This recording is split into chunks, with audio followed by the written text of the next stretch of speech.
আজ আমরা দ্বাদশ শ্রেণীর বাংলা ক্লাসে বাংলা ভাষা ও শিল্প সংস্কৃতির ইতিহাস এই গ্রন্থ থেকে বাঙালির চিত্রকলা এর দ্বিতীয় তথা শেষ পর্যায়ের আলোচনা করব। গত আলোচনার শেষ ভাগে আমরা যে শিল্পীকে নিয়ে আলোচনা করেছিলাম তিনি হলেন প্রথিতযশা শিল্পী যামিনী রায়। তার সম্পর্কে আবার একটু সংক্ষেপে আমরা আলোচনা শুনব। শিল্পী যামিনী রায় বাঁকুড়া জেলার বেলিয়াতোড় গ্রামে জন্মগ্রহণ করেন। গ্রামে তিনি মূলত লোকশিল্পের প্রতি আকর্ষণ অনুভব করেন, বিশেষত তিনি পটচিত্রের প্রতি আকৃষ্ট হয়েছিলেন। যদিও তিনি ইউরোপীয় একাডেমিক রীতিতে চিত্রবিদ্যা শিখেছিলেন। 1918 থেকে 1919 তাঁর ছবি ইন্ডিয়ান একাডেমি অফ ফাইন আর্টের পত্রিকায় প্রকাশিতও হয়েছিল। কিন্তু এই যে পটচিত্র, মূলত যেটি গ্রাম বাংলার প্রকৃতি, আদিবাসী জীবন, তাদের জীবিকা, ধর্ম সম্প্রদায় ও ধর্মকাহিনী নির্ভর যে পটচিত্র, তাতে তিনি ছিলেন অনবদ্য। 1955 খ্রিস্টাব্দে এই প্রথিতযশা শিল্পীকে পদ্মভূষণে ভূষিত করা হয়। শিল্পী যামিনী রায় কালীঘাটের পটুয়াদের শৈলীর দ্বারা বিশেষভাবে প্রভাবিত হয়েছিলেন। ফরাসি চিত্রধারার মধ্যে যারা সরল রেখার পরিবর্তে কার্ভ ব্যবহার করেন তাদের চিত্রকলা তাঁকে ভীষণভাবে অনুপ্রাণিত করেছিল। সেজান, ভ্যান গগের মতো পোস্ট ইমপ্রেশনিস্ট শিল্পীদের ছবি দেখে তিনি বিশেষ আকৃষ্ট হয়েছিলেন। তাহলে বলা বাহুল্য যে ইউরোপীয় এবং পাশ্চাত্য এবং প্রাচ্য উভয় প্রকৃতির শিল্পধারার প্রতি তার গভীর আকর্ষণ ছিল। এখানে তোমরা শিল্পী যামিনী রায়ের আঁকা একটি ছবি দেখতে পাচ্ছ। তার আঁকা বিখ্যাত ছবিগুলি মধ্যে ছিল রামায়ণ ও মহাভারতের নারী ও পুরুষ, যীশুখ্রিস্ট, আদিবাসী সমাজ, পশু পাখি ইত্যাদি।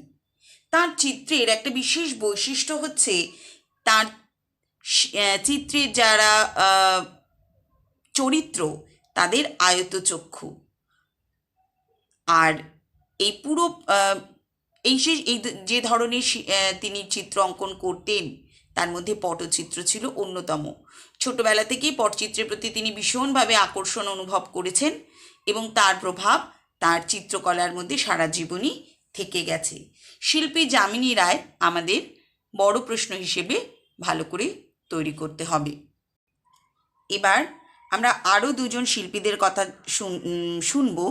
তাদের মধ্যে একজন হলেন হেমেন্দ্রনাথ মজুমদার, আরেকজন হলেন অতুল বসু। হেমেন্দ্রনাথ মজুমদারের একটি ছবি অনন্তের সুর তোমরা দেখতে পাচ্ছ, তোমাদের বইতেই দেওয়া আছে। আর তার ঠিক পাশেই অতুল বসুর আঁকা একটি ছবি। তেল, জল, প্যাস্টেল ও চারকোলে হেমেন্দ্রনাথ মজুমদার ছিলেন অসামান্য দক্ষ। আর অতুল বসু মূলত ব্রিটিশ একাডেমিক স্বাভাবিকতার রীতিকেই আজীবন চিত্রচর্চা করে গেছেন। এই দুজন শিল্পী সম্পর্কে আমাদের বড় প্রশ্ন করার দরকার নেই, কিন্তু একটু আমাদের পড়ে রাখতে হবে ছোট প্রশ্নের জন্য। এবার আমরা যে শিল্পী সম্পর্কে আলোচনা করব তিনি হলেন শিল্পী নন্দলাল বসু। শিল্পী নন্দলাল বসু সম্পর্কে আমাদের বড় প্রশ্ন করতে হবে। শিল্পী নন্দলাল বসু অবনীন্দ্রনাথের চিত্রচর্চায় ভারতের ধ্রুপদী ও পৌরাণিক অতীত সম্পর্কে যে দ্বিধাহীন ঝোঁক ছিল তা থেকে সরে এসেছিলেন। তার বদলে তিনি তার চারিদিকে যে সমস্ত বিষয়, জীবনের যে বিষয় তাকে নিয়ে তাকেই ছবির বিষয় হিসেবে তুলে ধরতে চেয়েছিলেন। এখানে হজরত দরাব খান তার আঁকা একটি প্রতিকৃতি, এটি নন্দলাল বসুর আঁকা একটি প্রতিকৃতি, তোমরা দেখতে পাচ্ছ, নিশ্চয়ই তোমাদের বইতেও আছে। এটি একটি নন্দলাল বসুর আঁকা ছবি। চারপাশের বহমান জীবনকে যেমন তার চিত্রের বিষয় করেছিলেন। গ্রামীণ প্রকৃতি, সাধারণ এবং দরিদ্র মানুষের জীবন হয়ে উঠল তাঁর ছবির প্রধান উপজীব্য। 1920 সালে নন্দলাল বসু শান্তিনিকেতনের কলাভবনে স্থায়ীভাবে যোগদান করার পর থেকেই শিল্পশিক্ষার এক বিশিষ্ট পদ্ধতি এই প্রতিষ্ঠানকে সমৃদ্ধ করে তোলে। নন্দলাল বসু শিল্পগুরু হিসেবে সেখানে পরিচিত হতেন। মূলত মৌলিক রচনা, প্রকৃতি পর্যবেক্ষণ, পরম্পরা, এই তিনের মিলনে তিনি শিক্ষানীতিকে চালিত করতে চেয়েছিলেন। ভারতীয় শিল্প শিক্ষায় বলতে গেলে নন্দলালই প্রথম আউটডোর স্টাডি বা নেচার স্টাডির উপর গুরুত্ব আরোপ করেছিলেন। নিজের কাজের ক্ষেত্রে তিনি তার গুরুর কাছ থেকে শেখা স্বচ্ছ জল রঙের ওয়াশ পদ্ধতির ছবির পাশাপাশি শুরু করেন ঘন জল রঙের টেম্পেরার কাজ। এই সময় তার ছবিতে কাব্য, ইতিহাস প্রভৃতি বিষয় হিসেবে দেখা গেছে, কিন্তু তার হাতে প্রাধান্য পেতে শুরু করলো প্রকৃতি পর্যবেক্ষণমূলক ছবি। শান্তিনিকেতনের দিগন্ত বিস্তৃত প্রান্তর, তার খোয়াই, মাঠে বিচরণরত মোষ, নারী, পুরুষ, শিশু, হাটযাত্রী, পথিক, মালবোঝাই গরুর গাড়ি, এ সমস্তই উঠে এলো তার ছবির বিষয় হিসেবে। 1930 সালে ডান্ডি লবণ আন্দোলনের সঙ্গে জড়িয়ে আছে তার নাম। স্বদেশী ভাবনায় অনুপ্রাণিত হয়েছিলেন নন্দলাল বসু। 1930 সালে ডান্ডি লবণ আন্দোলনে গান্ধীজি গ্রেপ্তার হবার পর নন্দলাল বসু সাদা কালোয় চলমান গান্ধীজিকে এঁকেছিলেন লাঠি হাতে। এই চিত্রটি অহিংস আন্দোলনের প্রায় আইকন বা প্রতীকে পরিণত হয়। 1937 সালে জাতীয় কংগ্রেসের হরিপুরা সমাবেশের যাবতীয় পোস্টার গান্ধীজির অনুরোধে তিনি এঁকেছিলেন। তার বিখ্যাত ছবিগুলির মধ্যে রয়েছে সতী, পার্থসারথী, হলকর্ষণ, রাঙামাটির পথ ইত্যাদি। কলাভবনের শিল্পচর্চায় এক নব দিগন্ত উন্মোচন করেছিলেন শিল্পাচার্য নন্দলাল বসু। তাহলে আমাদের শিল্পাচার্য নন্দলাল বসু সম্পর্কে আলোচনা করতে হবে। এরপর আমরা শান্তিনিকেতনেরই আরেক বিখ্যাত চিত্রকর তথা ভাস্কর রামকিঙ্কর বেদ সম্পর্কে আলোচনা করব। বিখ্যাত চিত্রশিল্পী এবং ভাস্কর রামকিঙ্কর বেজ। যদিও রামকিঙ্কর বেজ মূলত ছিলেন কিন্তু ভাস্কর, এক অসামান্য প্রতিভাবান ভাস্কর। তবে শুধু ভাস্কর্য নয়, তিনি চিত্রশিল্পও চর্চা করেছেন একই সাথে। তেল রং ও জল রঙের বহু ছবি এঁকেছেন। ছবিগুলো প্রধানত প্রকৃতি কেন্দ্রিক ছিল। সিমেন্ট আর বোলপুরের কাঁকড় মাটি মিশিয়ে রামকিঙ্কর খোলা জায়গায় তৈরি করেছিলেন কিছু বিশাল আকৃতি ভাস্কর্য। তার ভাস্কর্য ও চিত্রচর্চার মূল বিষয় ছিল তার চারপাশে সাধারণ গ্রামীণ মানুষের জীবন। রামকিঙ্করের উন্মুক্ত ভাস্কর্যের অন্যতম কয়েকটি কাজ হলো হাটের পথে, সাঁওতাল দম্পতি, সুজাতা ইত্যাদি। ছাত্র হিসেবে এবং শিক্ষকতায় কলাভবনেই তার জীবনের বেশিরভাগ সময় কেটেছে। অতি সাধারণ ছিল তার জীবনযাপন।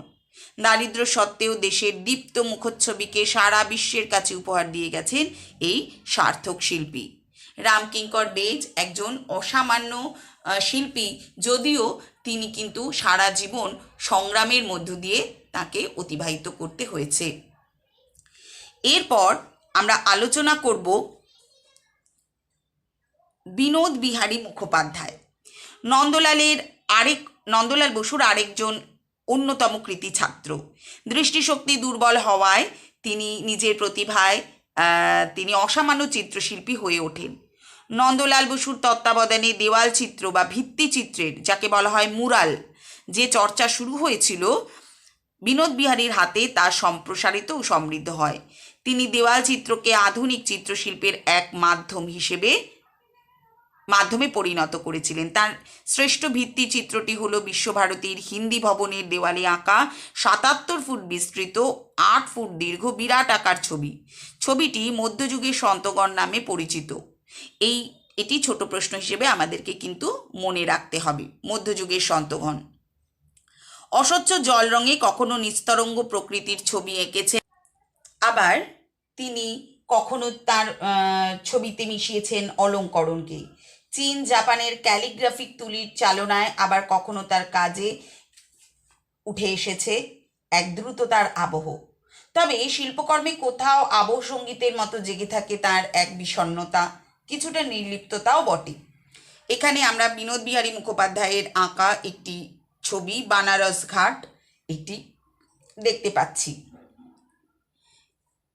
শিল্পী বিনোদ বিহারী মুখোপাধ্যায় এরপর বিনোদ বিহারী মুখোপাধ্যায়ের পর আমরা যার সম্পর্কে আলোচনা করব তিনি হলেন শিল্পী দেবী প্রসাদ রায়চৌধুরী। শিল্পী দেবী প্রসাদ রায়চৌধুরীও আমাদের প্রশ্ন হিসেবে উত্তর তৈরি করতে হবে। তোমরা এখানে তোমাদের বইতে দেবী প্রসাদ রায়চৌধুরীর আঁকা একটি ছবি দেখতে পাচ্ছ, যেটাকে বলা হচ্ছে মৃতের দেশ। এই শিরোনামে তিনি এই ছবিটি এঁকেছিলেন, মৃতের দেশ। এটি শিল্পী দেবী প্রসাদ রায়চৌধুরীর আঁকা একটি ছবি। শিল্পী দেবীপ্রসাদ রায়চৌধুরী অবনীন্দ্রনাথের একজন সুযোগ্য ছাত্র ছিলেন। একাধারে ছিলেন চিত্রকর ও ভাস্কর, তবে ভাস্কর হিসেবেই তিনি বেশি পরিচিত ছিলেন। তার অধিকাংশ ভাস্কর্যই ছিল ব্রোঞ্জের তৈরি। আর আরেকটি বিষয়ে তার সম্পর্কে বলা বাহুল্য যে তিনি ইউরোপীয় স্বাভাবিকতার উত্তরাধিকারী এবং একদিকে আবার অন্যদিকে মাই ফাদারের মতো ভাস্কর্যে সে অর্থে স্বাভাবিকতা আশ্রয়ী না হয়েও তার অমসৃণ পৃষ্ঠতলের টানাপোড়েনের অন্তর্গত শক্তির অনুভবে হয়ে ওঠেন উচ্চমানের ভাস্কর্য। দেবীপ্রসাদের বিখ্যাত ভাস্কর্যগুলির নাম আমাদের একটু মনে রাখতে হবে: যখন শীত আসে, ট্রায়াম্ফ অফ লেবার ইত্যাদি। 30 দশক জুড়ে অর্থনৈতিক মন্দার ফলে মধ্যবিত্ত বাঙালির জীবন ক্রমেই সংকটময় হয়ে উঠেছিল। তারপর দ্বিতীয় বিশ্বযুদ্ধের ভয়াবহ প্রভাব ভারতেও এসে পড়ল। এরপর বাংলার বুকে নেমে আসে 1350-এর মহা দুর্ভিক্ষ, বা 50-এর মন্বন্তরের কথা বলা হচ্ছে। এই দুর্ভিক্ষের সময় দলে দলে মানুষ কলকাতার রাস্তায়, অন্নহীন মানুষ কলকাতার রাস্তায় এসে জড়ো হলো এবং তার মানুষের হাহাকার, মর্মান্তিক মৃত্যুর দৃশ্য এগুলো তাকে ভীষণভাবে আলোড়িত করেছিল এবং এই দুর্ভিক্ষের দিনলিপি তার কাজের মধ্যে দিয়েও ফুটে উঠেছে। এরপর যে শিল্পী আছেন তার সম্পর্কে আমরা আলোচনা করব। তিনি হলেন শিল্পী জয়নুল আবেদিন। তার ছবিতে মূলত অভুক্ত মানুষেরা তাদের হতাশা বেদনা নিয়ে আবির্ভূত হয়েছে। দুর্ভিক্ষের আবহে এই সব শিল্পীদের আগমন, তাই দুর্ভিক্ষ পীড়িত মানুষের যে হাহাকার সেটা কিন্তু তাদের ছবিতে ফুটে উঠেছে। তিনি মূলত আঁকলেন কালি আর শুকনো তুলির স্কেচে। যুদ্ধের ডামাডোলে ভালো কাগজ পাওয়া যেত না বললেই চলে, তাই সস্তা মোড়কের কাগজে জয়নুল এঁকেছিলেন তার বলিষ্ঠ রেখার স্কেচগুলি।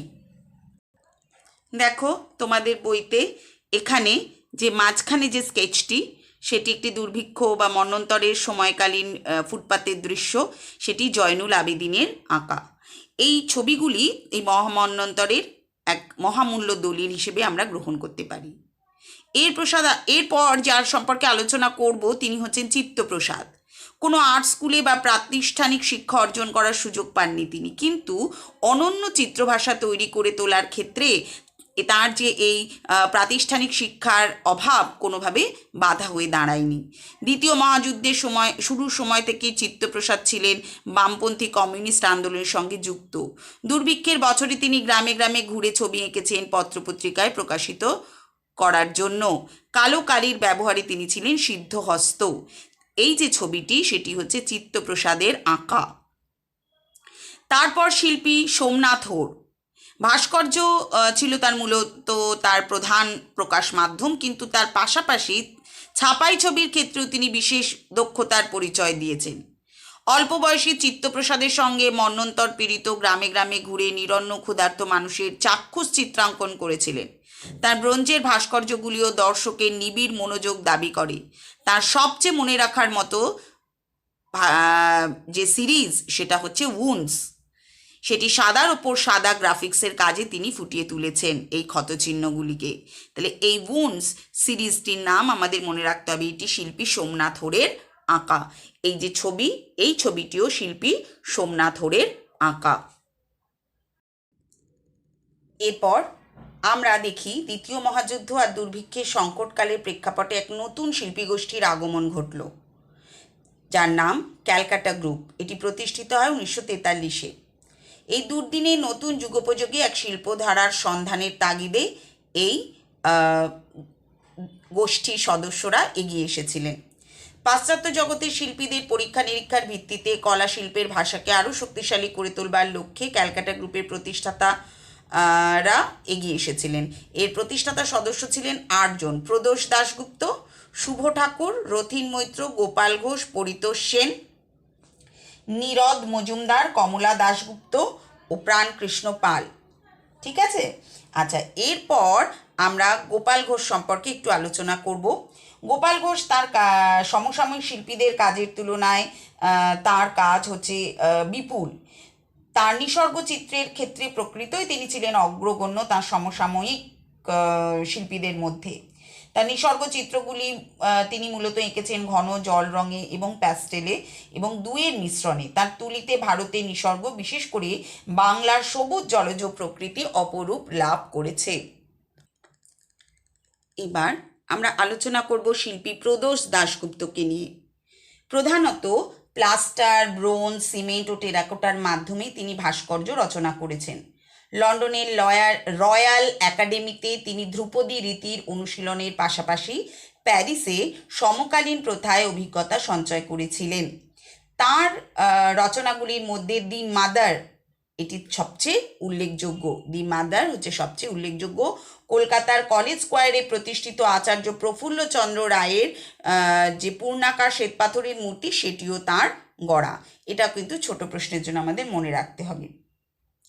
পরবর্তী শিল্পী হচ্ছেন পরিতোষ সেন। দেশে বিদেশে বহু ছবি এঁকেছেন শ্রমজীবী মানুষদের নিয়ে।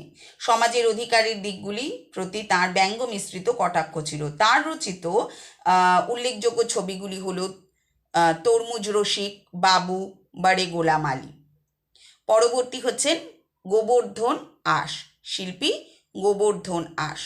তার জীবনে নানা বিষয় ও নানা আঙ্গিকে ছবি আমরা দেখতে পাই। স্বাভাবিকতার রীতিতে একজন সুদক্ষ শিল্পী ছিলেন তিনি। 1943-এর মন্বন্তরের ছবিকে পরিস্ফুট করে তুলেছিলেন তিনি, এবং এর মধ্যে তার সামাজিক দায়বোধের প্রকাশ পাই আমরা। তার উল্লেখযোগ্য ছবিগুলি হল পদ্মার সূর্যাস্ত, ধোবিঘাট। এরপর আরেক দল, আরও যে কয়েক শিল্পী গোষ্ঠীর উত্থান আমরা দেখতে পাই। 60-এর দশকে বাংলায় এক ঝাঁক শিল্পীর উত্থান ঘটে। 1960-এ তৈরি হয় সোসাইটি অফ কন্টেম্পোরারি আর্টিস্ট নামে এক শিল্পী দল, আর 1964-তে প্রতিষ্ঠিত হলো ক্যালকাটা পেন্টার্স। এই দুটি দল এখনও সক্রিয় আছে, মানে এখনও বর্তমান আছে। এই দুই দলের বাইরেও বেশ কিছু শিল্পী রয়েছেন যারা নিজস্ব ভঙ্গিতে কাজ করে চলেছেন। তাদের মধ্যে হচ্ছেন নিখিল বিশ্বাস, বিজন চৌধুরী, প্রকাশ কর্মকার, রবীন মণ্ডল প্রমুখ। পাশাপাশি একাডেমিক স্বাভাবিকতার সামান্য রূপভেদ ঘটিয়ে এই বাস্তবতাকে চিত্রায়িত করেছেন অনেক শিল্পী। তাদের মধ্যে আমরা কয়েকজনের নাম শুনব। তারা হচ্ছেন বিকাশ ভট্টাচার্য, ধর্মনারায়ণ দাশগুপ্ত, রামানন্দ বন্দ্যোপাধ্যায়, লালু প্রসাদ সাউ, গণেশ পাইন, যোগেন চৌধুরী। এর মধ্যে শিল্পী গণেশ পাইন এবং শিল্পী যোগেন চৌধুরী এখনো পর্যন্ত, এবং আরও অনেকেই এখনো পর্যন্ত শিল্পচর্চা করছেন। কার্তিক পাইন, শিল্পী শ্যামল দত্ত রায়, সুহাস রায়, শক্তি বর্মন এবং আরও অনেকে। এর পরবর্তীকালে কয়েকজন শিল্পীদের কথা আমরা আরও জানব। শিল্পী গণেশ হালুই, সনত কর, শানু লাহিড়ী, নিরঞ্জন প্রধান, সর্বরী রায়চৌধুরী, অজিত চক্রবর্তী, মীরা মুখোপাধ্যায়, সুনীল দাস প্রমুখ। এরকম আরও 60-এর দশকের শিল্পীদের পর 70 দশকের বাংলা চিত্রচর্চায় সামাজিক রাজনৈতিক আরও প্রভাব আমরা দেখি। এই সময়কার শিল্পীদের মধ্যে একজন শিল্পী হলেন প্রথিতযশা শিল্পী শুভা প্রসন্ন। তার স্বাভাবিকতার রীতিতে তিনি ছিলেন মূলত দক্ষ চিত্র নির্মাণের ক্ষেত্রে, আর তিনি স্বাভাবিকতাকে রূপান্তরিত করেন তার প্রতীকী ব্যঞ্জনায়। শিল্পী শুভা প্রসন্নের কথা বলা হচ্ছে। তার ছবিতে বারবার ঘুরে ফিরে এসেছে কলকাতা শহর, তার বিষাদ ও যন্ত্রণার ইতিবৃত্ত। শিল্পী কাঞ্চন দাশগুপ্ত স্বাভাবিকতার রীতিকে আশ্রয় করে প্রতিকায়িত চিত্র নির্মাণে পরিচিতি লাভ করেছে।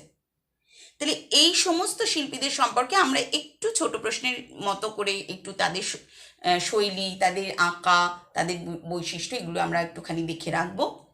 আর আমরা যদি প্রথম থেকে আরেকবার একটু আলোচনা করি, তাহলে বড় প্রশ্নের জন্য আমাদের প্রথমেই যেটা করতে হবে সেটি হচ্ছে পট শিল্প। পট শিল্প, কালীঘাটের পট, এগুলো মনে রাখতে হবে, এগুলো উত্তর তৈরি করতে হবে। তারপর শিল্পী অবনীন্দ্র নাথ ঠাকুর, শান্তিনিকেতনের শিল্পচর্চা, তারপর রবীন্দ্রনাথ ঠাকুর, শিল্পচর্চার ইতিহাসে রবীন্দ্রনাথ ঠাকুর, শিল্পী যামিনী রায়, শিল্পী নন্দলাল বসু, রামকিঙ্কর বেজ, বিনোদ বিহারী মুখোপাধ্যায়, দেবীপ্রসাদ রায়চৌধুরী, এদের কথা আমাদের বড় প্রশ্ন হিসেবে মনে রাখতে হবে। এর সঙ্গে সঙ্গে একদম প্রথম অবস্থায় পট শিল্পের আগে আমরা দুটি শিল্পরীতির কথা আলোচনা করেছিলাম। তোমাদের সুবিধার্থে আবারও আমি সে বিষয়টি নিয়ে একটুখানি আলোচনা করব। এক হচ্ছে মুর্শিদাবাদ শৈলী, আর একটি হচ্ছে কোম্পানি শৈলী। এটাও আমাদের কিন্তু মনে রাখতে হবে। আমরা ছোট প্রশ্নের জন্য অনেক প্রশ্নই আসতে পারে, তার মধ্যে গুয়াশ কথাটির অর্থ কী বা গুয়াশ কি, অস্বচ্ছ জল রঙের ছবি, পট কথাটির আবিধানিক অর্থ কী, পট কথাটির আবিধানিক অর্থ হচ্ছে চিত্র, এরকম নানা মানে বিভিন্ন শিল্পীদের যে সমস্ত বিখ্যাত চিত্র অথবা ভাস্কর্যের নাম সেগুলো মনে রাখতে হবে। হয়তো উদাহরণ তোমাদের একটি করে নামের উল্লেখ করতে হতে পারে, অথবা যদি ধরো কোনো একটি চিত্রের নাম বলে দেওয়া হলো এটি কার রচনা বা কার সৃষ্টি, তাহলে সেই শিল্পীর নাম তোমাদের করতে হবে। তাহলে বড় ছোট মিলিয়ে আমাদের বিভিন্ন বিষয় একটু মনে রাখতে হবে, যেমন মুর্শিদাবাদ শৈলী, কোম্পানি শৈলী একসাথে মোটামুটি একটু ছোট ছোট করে আমাদের মনে রাখতে হবে। গুয়াশ, এটি ছোট প্রশ্নের জন্য মনে রাখতে হবে। পট শিল্প, বাংলা লোকশিল্পের মধ্যে পট শিল্পের কথা উল্লেখ করতে হবে। ধরো বলা হতে পারে যে পট কথাটির আবিধানিক অর্থ কী, তার সম্পর্কে আলোচনা করো, অথবা কালীঘাটের পট শিল্প সম্পর্কে বিশেষ করে আলোচনা করো।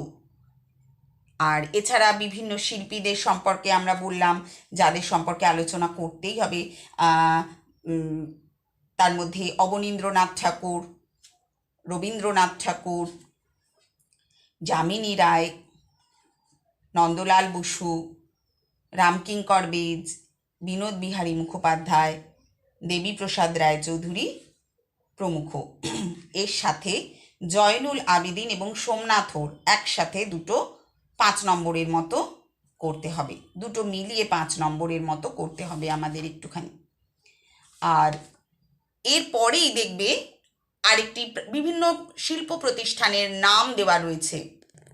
এই যে বিভিন্ন শিল্প প্রতিষ্ঠানের নাম দেওয়া রয়েছে আমরা পড়াতে গিয়ে আলোচনা করেছিলাম, সেই শিল্প প্রতিষ্ঠানের নামগুলো একটু ছোট প্রশ্নের জন্য আমাদের মনে রাখতে হবে।